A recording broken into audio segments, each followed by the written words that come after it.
ये कार्यक्रम सत्य घटनाओं से प्रेरित है। जिनके साथ यह घटनाएं घटी उसकी वास्तविकता उन्हीं तक सीमित है। भूत प्रेतों के होने पर यह चैनल कोई दावा नहीं करता है और ना ही उनका प्रोत्साहन करता है। नमस्कार, आप सुन रहे हैं द हॉरर शो। रात के करीब 9:30 बजे सुरेश अपने ऑफिस में काम कर रहा था और बाहर तूफान के साथ भारी बारिश हो रही। उन दिनों सुरेश का एक प्रोजेक्ट लॉन्च था और वो उसी में व्यस्त था। उसे टाइम का पता ही नहीं चलता था कि वो कभी रात के 10 बजे निकलता था तो कभी 11, और उस दिन भी उसे निकलते निकलते करीब 11:30 बज गए थे और उसके मोबाइल की बैटरी भी डेड हो गई। सुरेश जब बाहर निकला तो उसके होश उड़ गए। काली अंधेरी रात और सुनसान रास्ता, ऊपर से वो गरजते हुए और बारिश, ये सब उस रात को और भी खौफनाक बना रहे थे। वहां आसपास में कोई नहीं था। तूफान के साथ तेज बारिश हो रही। तूफान की वजह से बिजली के खंभों पे लाइट नहीं। सुरेश ने जैसे तैसे करके अपनी बाइक निकाली और अपने घर की ओर जाने लगा। कुछ देर बाद अचानक रास्ते में उसे एक बिल्ली दिखाई और उसकी बाइक वहीं रुक गई। लेकिन आश्चर्य की बात यह थी कि उसने अपनी बाइक का ब्रेक लगाया ही नहीं। उसे ऐसा लग रहा था कि जैसे मानो उसकी बाइक किसी ने पकड़ ली हो। सुरेश बाइक से उतरा और उसने बहुत कोशिश की, लेकिन बाइक ना हिल रही थी ना ही स्टार्ट हो रही थी। बारिश में सुरेश पूरा भीग चुका था। ठंड के मारे उसकी वहां कपकपी छूट रही थी और दूसरी तरफ बिजली कड़क रही थी। वहां एक अलग ही डर का माहौल बन चुका था। तभी अचानक उसे ऐसा लगा कि किसी ने उसकी पीठ पर हाथ फेरा। सुरेश जोर से चिल्लाया, कौन है? कौन है वहां?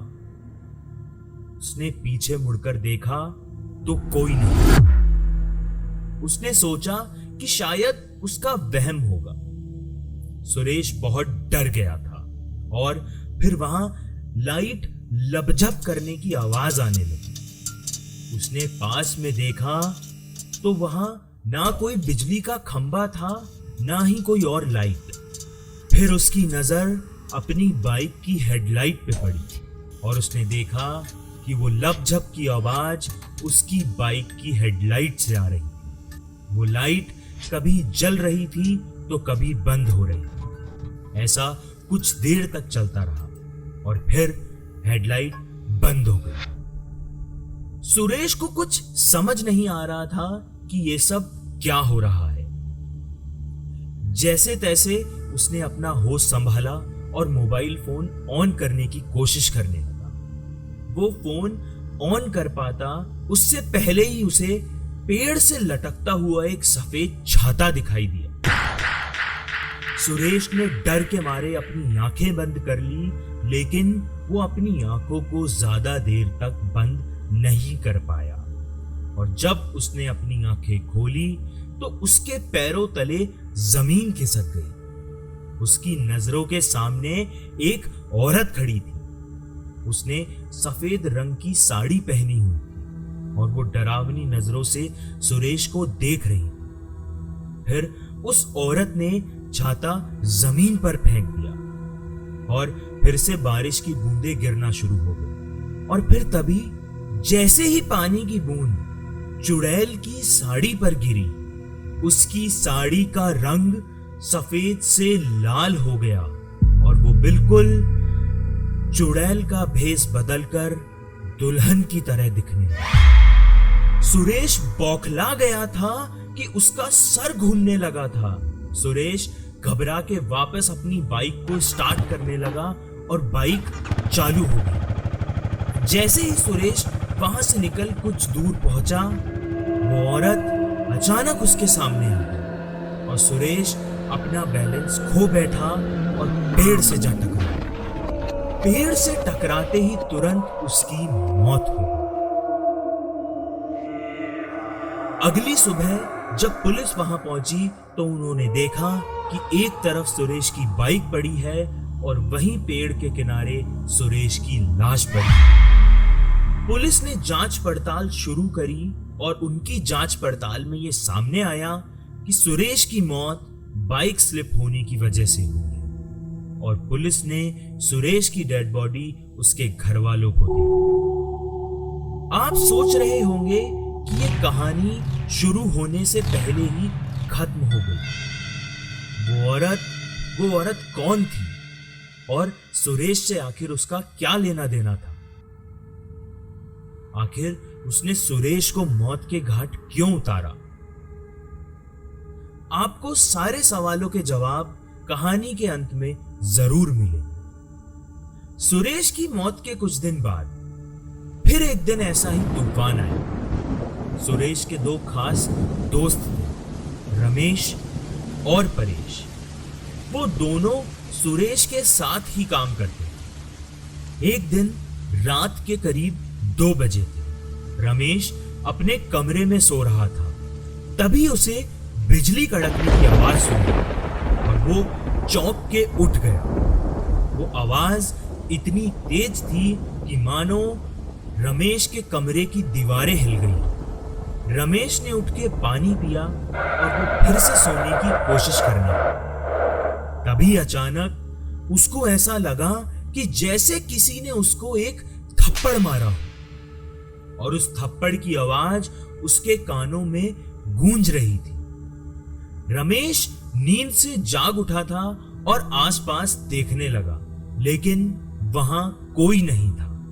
फिर थोड़ी देर बाद कमरे की लाइट लपझप करने लगी। ये देख रमेश बहुत घबरा गया था और कंबल ओढ़कर उसने अपने आप को चारों तरफ से ढक लिया था। अचानक रमेश का कंबल किसी ने जोर से खींचा और वो जोर जोर से चिल्लाने लगा।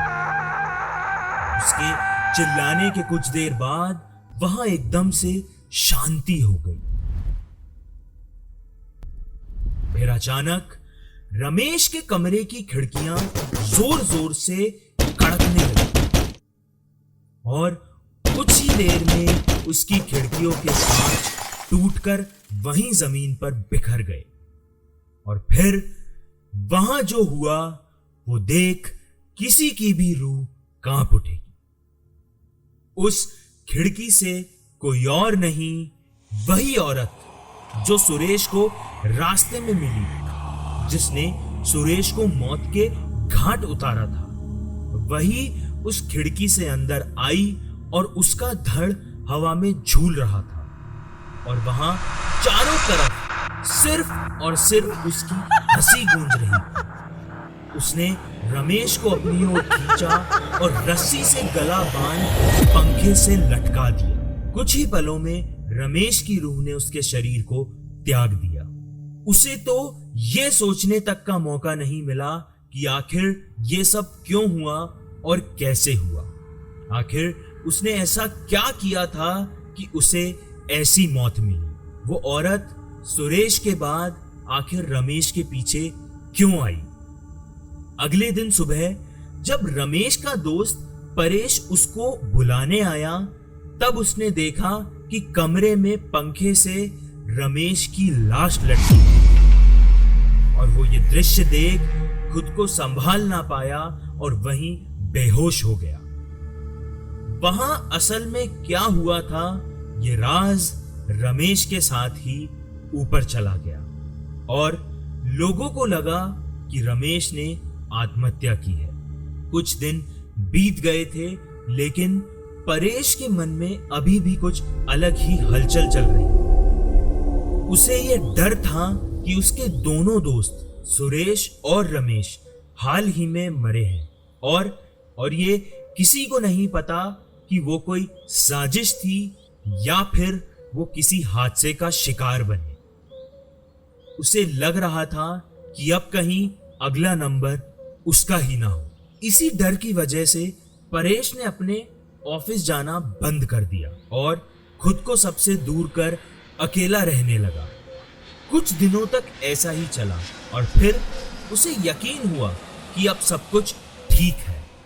फिर एक दिन ऑफिस में ज्यादा काम की वजह से उसको देर तक रुकना पड़ा।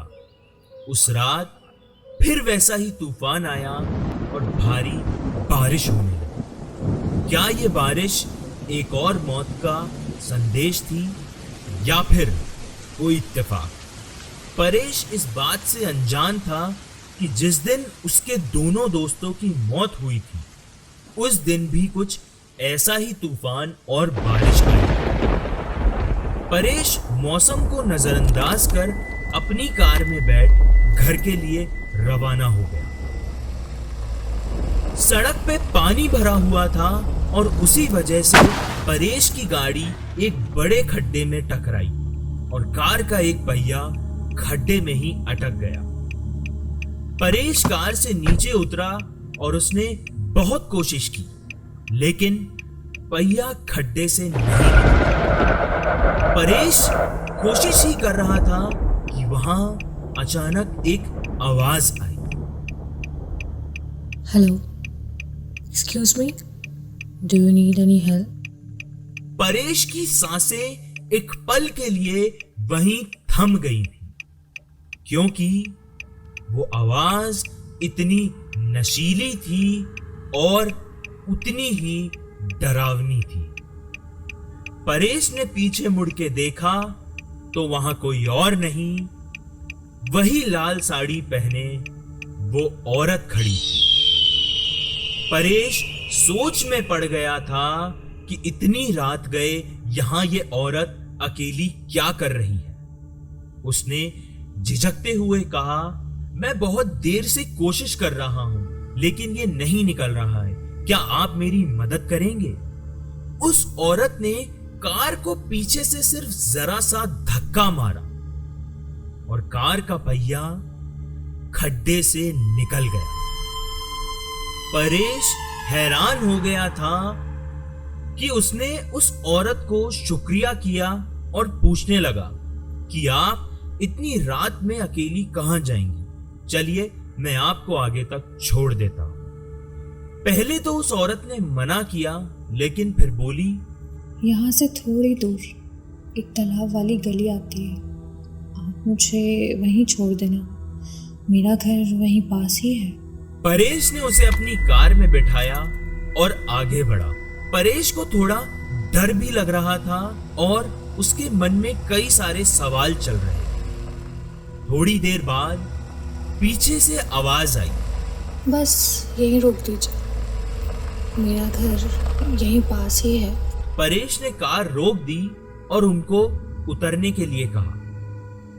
उस औरत ने कोई जवाब नहीं दिया और ना ही वो गाड़ी से नीचे उतरी। परेश ने फिर पीछे मुड़कर देखा तो उसकी आंखें फटी रह गई। वो औरत खून में लथपथ थी और अपने मुंह से कोई जानवर का मांस चबा रही थी और फिर उसने बहुत डरावनी आवाज में कहा,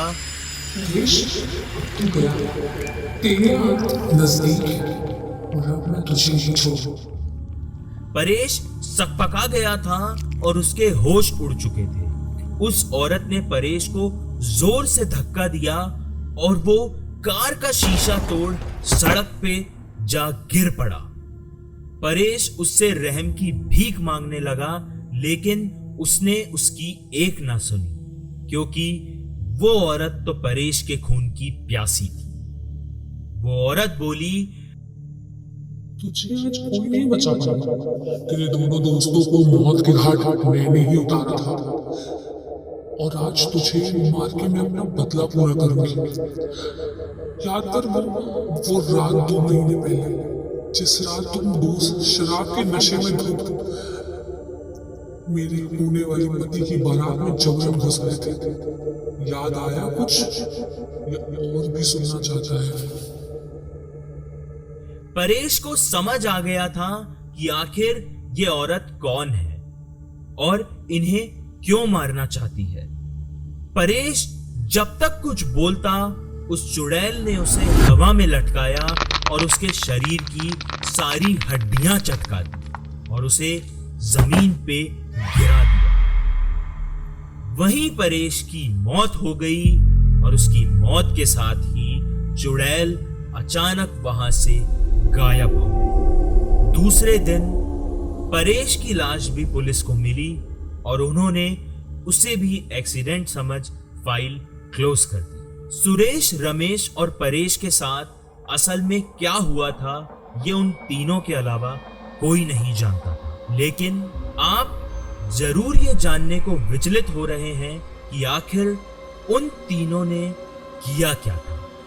2 महीने पहले तीनों दोस्त पार्टी करके घर वापस जा रहे थे और तीनों ही दोस्त नशे में धुत थे। रास्ते में उन्हें एक बारात जाती हुई दिखी और वो लोग उस बारात में जबरन घुसकर नाचने लगे और वहां पे लोगों से बदतमीजी करने लगे। जब वहां उन्हें लोगों ने रोका और बाहर जाने को बोला तो उन तीनों ने वहां मारपीट शुरू कर दी और जब सिक्योरिटी ने उन्हें रोका तो सुरेश ने उस गार्ड की बंदूक लेकर दूल्हे को ही गोली मार दी और वहीं उसे मौत के घाट उतार दिया और फिर वो तीनों वहां से फरार हो गए।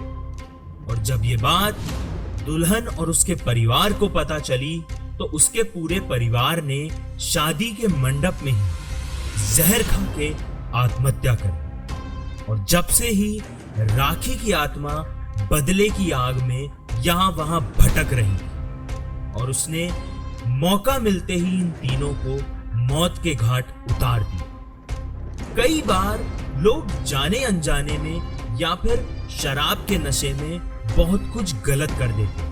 कुछ लोगों को कानून सजा देता है और जो लोग बच जाते हैं उनका हिसाब प्रेत आत्माएं खुद करती हैं। आपको क्या लगता है उस रात उन लोगों से जो गलती हुई क्या वो माफ कर देने लायक थी या फिर उनके साथ जो हुआ वही सही था? आप इस सवाल का जवाब खोजिए। आज के लिए बस इतना ही। आपसे मुलाकात होगी अगली कहानी में। अगर आप ये कहानी विंक म्यूजिक, स्पॉटिफाई या गाना.com पे सुन रहे हैं तो आप मेरे इंस्टाग्राम चैनल को फॉलो कर सकते हैं कहानियों की लेटेस्ट अपडेट्स के लिए और आप मेरी कहानियों का लुत्फ विजुअल्स के साथ मेरे YouTube channel the horror show पे उठा सकते हैं। धन्यवाद। आप सुन रहे थे द हॉरर शो।